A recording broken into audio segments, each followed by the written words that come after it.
while you and me repeat. This bittersweet heat is suffocating. I'm waiting and always hesitating. Kryptonite desires set my heart afire. Heart on fire. Set my heart afire.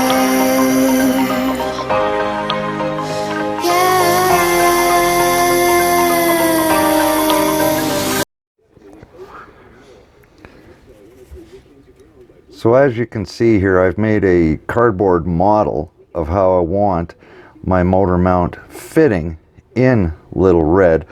Of course, like I had mentioned before, this originally started out a Red Cat Gen 7. The only thing left on it anymore that's Gen 7 is the links, the fenders, and the frame rails. The rest of it has been swapped out for other stuff from Integy, Boom Racing, Axial. There's Tikania C in it, and yeah, so there is no Red Cat left to her. Oh, and the battery tray and the straps are also Red Cat. I figured, hell, I don't need to change those out. They're only holding down the battery, right? But anyway, the point is I've got to make a metal gearbox mount, gearbox transmission, whichever way you want to call it, for Little Red. So what I've done is I'm making it out of 1/8 by 4-inch thick flat stock.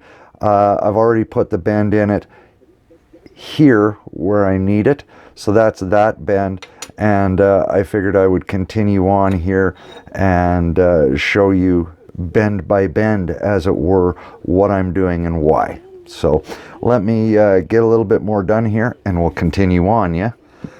Okay, what I've done with it now, it's a little bit hard to see on camera. It might look like I've just drawn lines, but I've actually scored my lines with a 4.5 inch angle grinder, and I've actually scored lines into it. Oh, she's still a little bit hot from being cut. Next, what I'm going to do is I've just taped it here, but I've made a little template so that I can drill my holes for the mount. Yeah, sorry about the camera there, I kind of tripped. So I've drawn a little template here on some material I use for tracing and that sort of thing, tracing patterns, and it works very well, that stuff. It's actually Mylar that I use, which I usually don't give away my secrets, yeah, but it's Mylar, and it's smooth on one side and a bit rough on the other, and it's great for drawing on. You can actually lay it over just about anything. Of course, it's see-through, as you can tell, and then you can just take a felt marker and trace through it, or even a felt pen and trace through it. Well, what I've done here is just made up the pattern that I need for the motor mounts or the transmission mounts, and I will transfer them onto here. And what I'm going to do is put in a few. I'll put 1, 2, 3, 4 in, so that I have a choice of where I want the transmission to sit on the plate. I'll drill this out, and then of course I'll bend it into this sort of shape so that it can be welded on with the MIG welder. I can just weld it right onto the frame. I've decided I'm not going to bother bolting it in. Most of my frames are welded anyway, so to me it's pretty normal to just weld the motor mount in versus bolting it in. I really can't see any great advantage to bolting it in this case, because 4 screws and the body's going to come off anyway. I've made a setup where just at the front here, right behind the fender, and at the back here, where Little Red's Cherokee body will bolt up anyway, and so she will be a permanent mount, more or less. I mean, it won't be permanent in the sense that you can never take it off. it will be permanent in the sense that I don't need to take it off, because of course I can access my on-off switch with the body on. I can access the battery with the body on because of the way I've designed the doors, and that is why I designed her with the 2 front doors missing. And then I can hide all of this with a fake interior. So I can just lift out the interior, put the battery in, plug it in, good to go for however long the battery lasts. And the only thing I've got to do is remove the interior to change out my lipos, yeah? Anyway, let me get this, let me get the mount drilled out and bent and into shape, and you get a much better idea of where I'm going with this.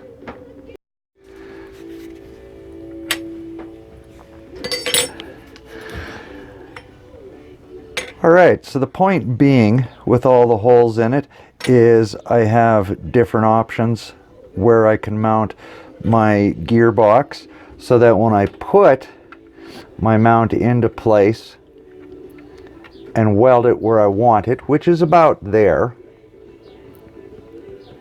right about there in the vehicle, I can move my gearbox forward or back depending on my front end bias, or even drive shaft length, to make sure that everything is running properly that way. But mainly, now I've put the angle in for clearance, so that's why I've given myself 5 different options as to where I can mount my gearbox for bias, so I can move the weight more forward if I need to, or I can move it back. I can even take and move the mount up so that I can use the weight of the mount. As you see, I've given myself a 1/2 inch leeway here so that I can decide exactly how I want to mount it, all dependent upon front end weight, because of course we all know I want to have about 60% of my weight coming off of my front axle versus my rear, right? I want that front diff really getting the grip versus the rear diff.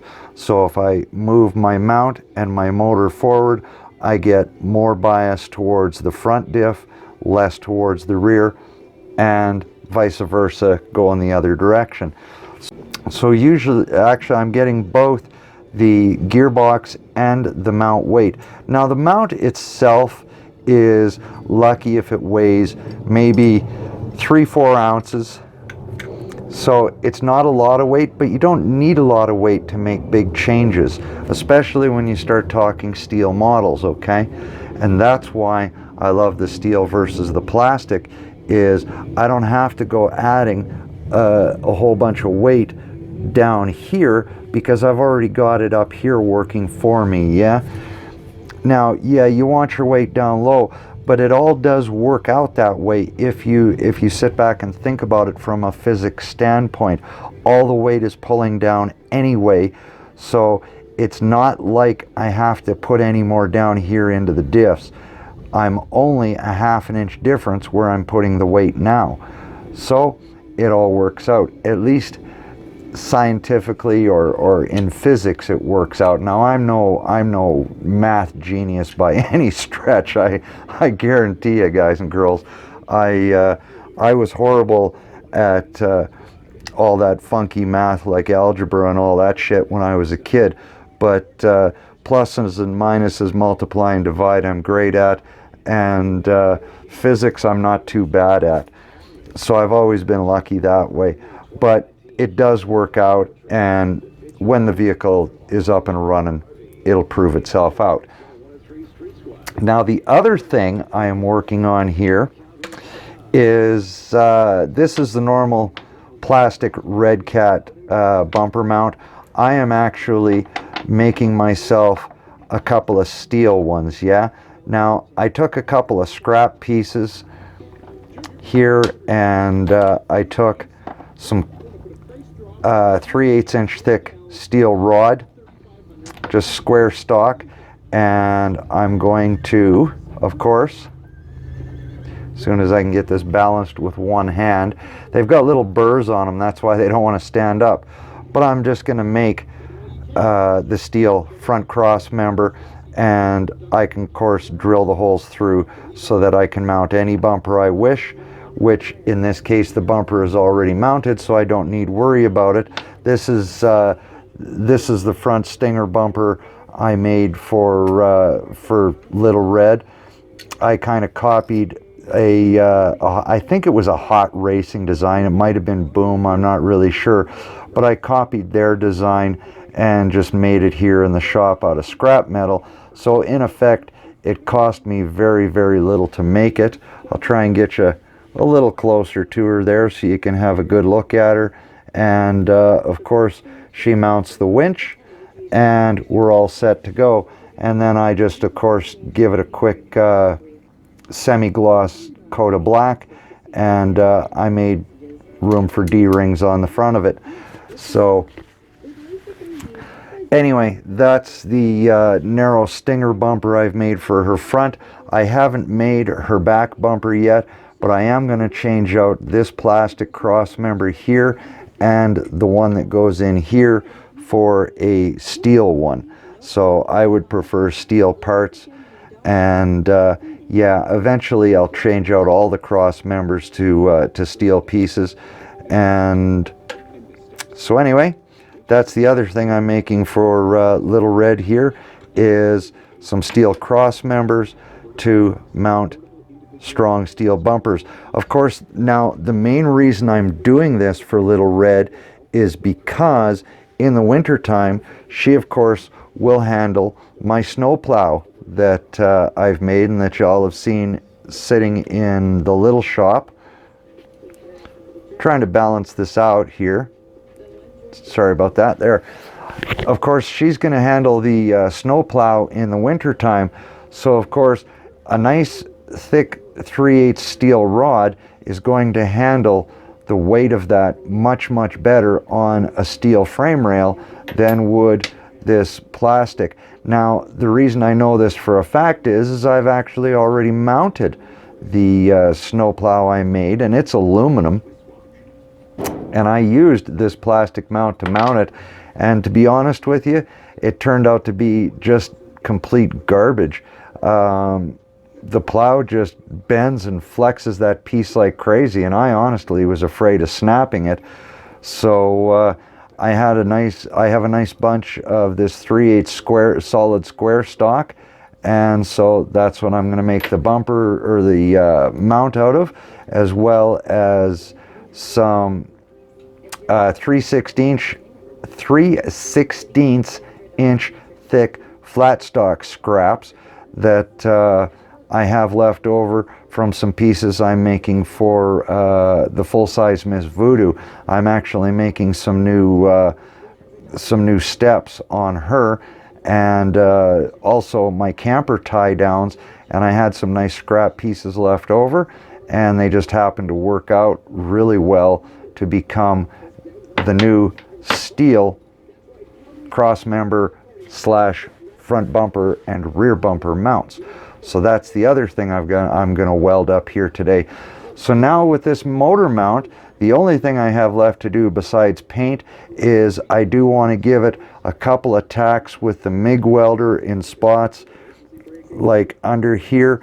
I want to give it a couple of tacks just to make sure that it won't flex. It never should flex being welded in, but you never know. So I'll give it a couple little tacks and make sure it's rock solid, and then I'll go ahead and weld it in. And of course then I'm going to also weld up the cross members slash bumper mounts for her. Hey guys and girls, welcome back to YYC Designs RC Creations. This is Little Red, and as I promised you, I would show you her new motor mount in place with her motor mounted. And although she is looking hooked up and ready to rock, I wanted to show you some run videos, but I never got the chance because I am having binding problems. I don't know why I cannot get it to bind to a Tekin FXR ESC. As you can see, I've still got the bind plug in here. I know my wiring looks a little bit like a rat's nest. It's really not. It's just tied in neatly here. But it is a Tekin FXR underneath that little bundle of wires down there, I promise you, right down there.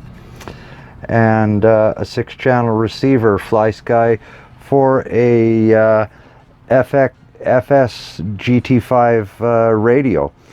And I have no problem with loose change. She is still bound and doing everything she's supposed to be, so it's not the radio. And I don't think it is the ESC. I've hooked it up to the computer with the hot wire. It's not the Bluetooth, but it is the hot wire. And I have her parameters all set up properly according to my readouts on my computer. It's just, for some reason, I get absolutely nothing out of her. I turn her on, and as you can see, I've got the red light blinking. However, I've got nothing out of the ESC. If I put the ESC in the number 1 position, the ESC blinks at me. I am hoping that's telling me there's an error there. So when I go to hit bind on my radio and turn it on, you can see it's trying. It's on model number 2, which is little red. Model number 1, of course, is loose change. But it will just sit there for about 5 minutes doing that, and then it beeps at me telling me that I've got an error, and all I get is the flashing red light.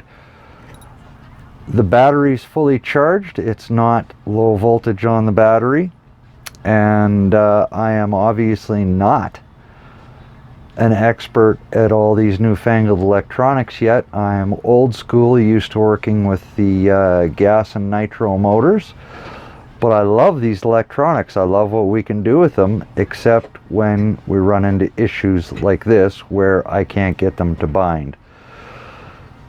So anyway, it's, let's see, 1:30 in the morning here in the little shop. So I am going to just kill this here, turn the radio off and turn the battery off, and I'm just going to disconnect both rigs and call it a night, because I'm sick and tired of playing with this, and it's just frustrating, and I always find it better to just walk away when I'm frustrated. Even Maddie's bored. She's down here playing with her toy. There's my Maddie. Say hi, sweetheart. Hey, the YouTube world is a-watching you, babes. There's my girl. Hey, my gorgeous Maddie, aren't ya?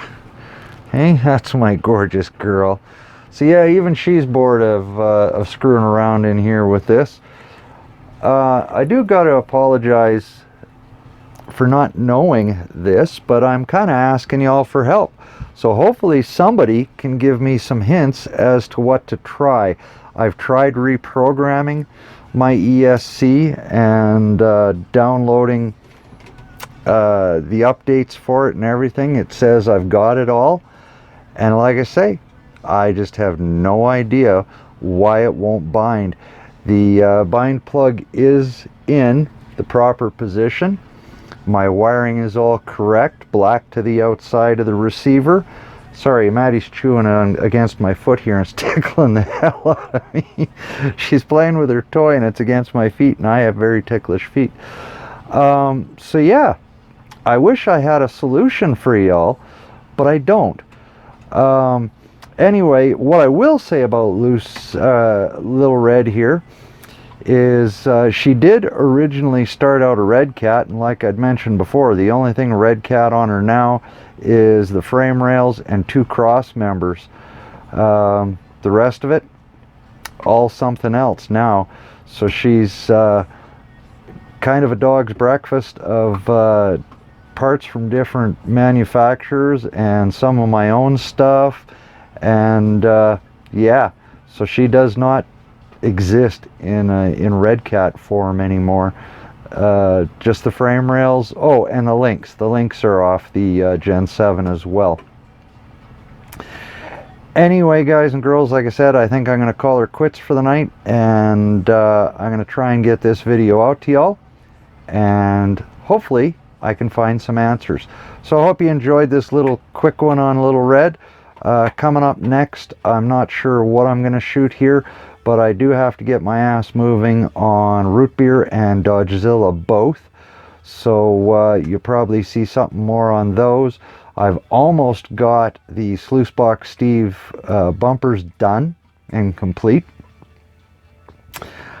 I buggered up my back, so I haven't been moving too good. I've just been in a lot of pain, so I'm kind of moving slow.